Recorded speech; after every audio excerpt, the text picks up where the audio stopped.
जय श्री राधे, जय श्री कृष्ण। राधे मेरी स्वामिनी, मैं राधे तेरो दास। जन्म जन्म मोहे दीजिए श्री वृंदावन को वास।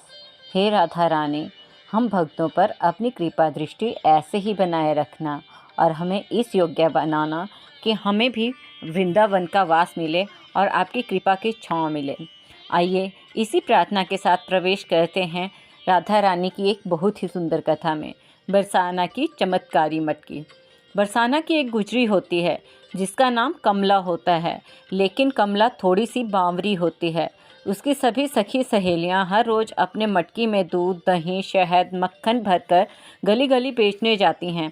बावरी भी अपनी सखियों की नकल करते हुए एक मटकी को जो खाली होती है उस पर ढक्कन लगाकर उनके पीछे पीछे चल पड़ती है और गांव की गली गली जाकर बोलती है, शहद ले लो, शहद ले लो। गांव के सब लोगों को पता होता है कि इसकी मटकी में कुछ नहीं है। गांव के बच्चे उस बावरी को बहुत चिढ़ाते हैं। कोई उसकी चुनरी खींचता है तो कोई उसका घाघरा, लेकिन वह समझती है कि यह सब लोग मुझसे कुछ खरीदना चाहते हैं, तो वह अपने मुंह में चुनरी को रखकर गर्दन इधर उधर घुमाकर हंसती हुई आगे निकल जाती है। जब सब सखियां गली गली जाकर दही मक्खन बेच लेती हैं तो बाकी बचा हुआ दही मक्खन और छाछ बरसाने की सीढ़ियों में जाकर बैठ जाती हैं और वहां जाकर आने वालों को सब बेचती हैं। बावरी उनके पीछे पीछे चल पड़ती है और वहां जाकर ऐसे बैठ जाती है कि वह शहद बेच रही हो। जब कोई उसे शहद मांगता है तो जब देखते हैं कि इसके पास तो कुछ भी नहीं है तो आगे हो लेते हैं, लेकिन वह तब भी बहुत खुश रहती है। जब सब सखियां सारा दूध दही बेचकर घर वापस चली जाती हैं तो वह भी उनके पीछे पीछे चल पड़ती है, लेकिन जाने से पहले वह किशोरी जी की चौखट पर माथा टेकना नहीं छोड़ती। उसका यही नियम होता है। ऐसी भोली भाली जिसके मन में कोई पाप नहीं है, ऐसी भक्त तो किशोरी जी को बहुत प्रिय है। किशोरी जी को बावरी बहुत प्रिय होती है। एक दिन बावरी बरसाना की सबसे आखिरी सीढ़ी पर बैठकर सब लोगों को बोल रही होती है, शहद ले लो, शहद ले लो। तभी दो औरतें वहां आकर बैठती हैं और बावरी को बड़े ध्यान से देखती हैं कि इसकी मटकी में तो कुछ नहीं है, फिर भी यह सबको शहद बेच रही है। तो वह पूछती है, अरे लड़की, क्या बेच रही हो? तो वह चुनरी में मुंह डालकर गर्दन घुमाकर हंसकर कहती हैं, माता जी, शहद बेच रही हूँ। उसकी बातें सुनकर उसकी बाकी सखियां हंस पड़ती हैं, लेकिन वह दोनों भली औरतें उसका मान रखने के लिए कहती हैं, अच्छा, अपना यह शहद हमें भी थोड़ा सा चखाओ। तो बावरी बहुत खुशी होकर उछल उछल कर अपनी मटकी में से दोना भरती हुई उनको शहद देती है। तो वह औरतें सोचती हैं कि अगर हम कहेंगे कि इसमें शहद नहीं है तो बावरी को दुख होगा, तो वह अपनी उंगली से जानबूझकर दोने में से खाली उंगली घुमाकर मुंह में डालती हैं। तो एकदम हैरान परेशान हो जाती हैं कि उनका मुख वास्तव में शहद जैसा स्वाद से भर जाता है।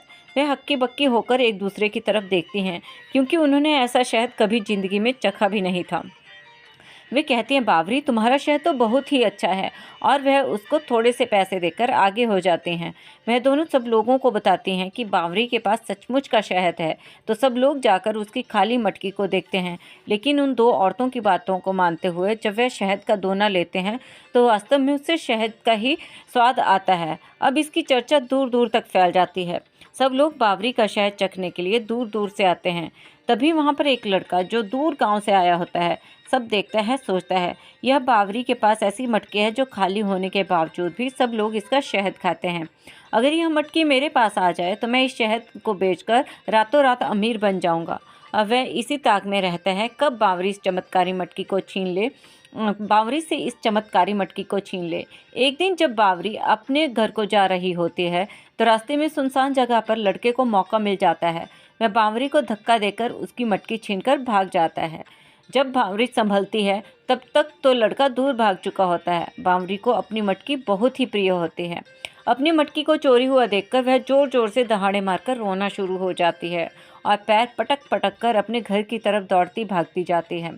घर जाकर बहुत रोती है। उधर वह लड़का जब घर जाकर देखता है, देखूं तो सही इसमें कैसा शहद है और यह कैसी चमत्कारी मटकी है। जब वह मटकी के अंदर हाथ डालता है तो देखता है हजारों की संख्या में मधुमक्खियां उस पर टूट पड़ती हैं, उसको काट काट कर उसका बुरा हाल कर देती हैं और वह भागकर जोर जोर से चिल्लाना शुरू हो जाता है, काट लियो, हाय काट लियो। लेकिन वह मधुमक्खियाँ किसी को भी नज़र नहीं आती। उस पतले से लड़के को मक्खियों ने काट काट कर राक्षस जैसा मोटा कर दिया। लड़का चिल्लाता हुआ अपने कमरे में चला जाता है और रोता रहता है। वह बावरी के बारे में सोचता है कि या तो वह जादूगरनी है या तो मुझे बावरी का श्राप लगा है। यह सोचकर वह सारा दिन रोता रहता है। उधर बावरी का अपनी मटकी के बगैर रो रो कर बुरा हाल हो जाता है। एक दिन उस लड़के को ढूंढते हुए उसके रिश्तेदार बरसाना धाम में आते हैं तो उनको अपना लड़का उस कमरे में इस अवस्था में मिलता है। ऐसा उसका कारण पूछते हैं कि उसका हाल यह सब कैसे हुआ, तो लड़का उन्हें सब बता देता है। वे कहते हैं सच में तुम्हें बावरी का श्राप लगा है, चलो तुम उसकी मटकी वापस करके आओ। तो वह बरसाना की इस सीढ़ियों में जाकर बावरी को ढूंढते हैं। वहाँ सखियाँ से पूछते हैं कि क्या आज बावरी नहीं आई। तब सब सखियाँ कहती हैं कि नहीं, बावरी की मटकी खो गई है तो वह काफ़ी दिनों से नहीं आई। वे सखियों से उसके घर जाने का रास्ता पूछते हैं। उसके घर जाते हैं। वहाँ जाकर देखते हैं बावरी औधे मुँह अपनी चारपाई पर लेटकर रो रही है। तो वह लड़का जाकर बावरी के पैर पर पड़ जाता है और उसकी मटकी उसके पास रख देता है और कहता है कि देवी मुझे क्षमा कर दो, मैंने आपके दिल को दुखाया। बावरी अपनी मटकी पाकर बहुत खुश होती है, लेकिन उसके आंसू लगातार बहते रहते हैं। वह लड़का जो उसके पाँव में पड़ा होता है, बावरी के आंसू जब उसके शरीर पर गिरते हैं तो उसके आंसू गिरने से उस लड़के के सारे जख्म एकदम से ठीक हो जाते हैं। वह बावरी को धन्यवाद कहते हुए अपने घर को चला जाता है। जो भक्त किशोरी जी को प्रिय होते हैं उन भक्तों का कोई कुछ नहीं बिगाड़ सकता है। इसलिए हमें भी किशोरी जी और उनके भक्तों का हमेशा मान करना चाहिए, कभी उनका दिल नहीं दुखाना चाहिए, क्योंकि उनका अपमान मतलब हमने किशोरी जी का निरादर किया है। तो बोलिए बांके बिहारी लाल की जय।